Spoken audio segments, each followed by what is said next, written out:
Hey everybody, welcome back. I've gotten a lot of questions both in person and online about how exactly I went about making my reverse bear trap from the Saw franchise. I've gotten questions about materials I've used, both store-bought and upcycled. I've gotten questions about the time it took and if I used any templates. So, I'm going to show you everything I did right now. This is going to be a multi-part series. Let's go.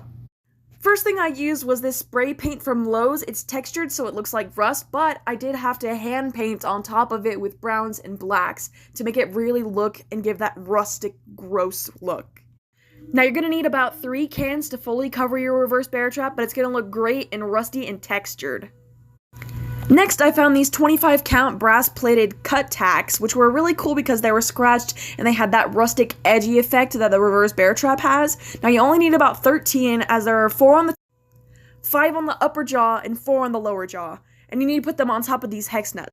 These hex nuts and these brass tacks have about a 2-to-1 ratio, so there's 1 brass tack per 2 hex nuts. And you're going to place the brass tack right on those 2 hex nuts.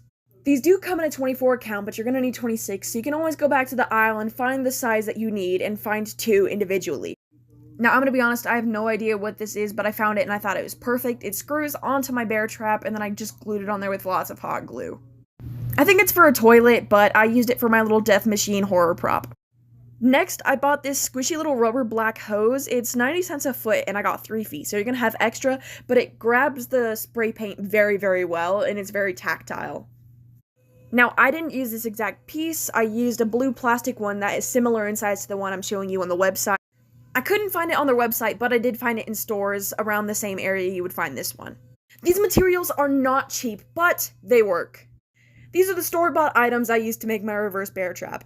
Stay tuned for part 2 where I show you the tutorial and the templates that I got, and the time frame.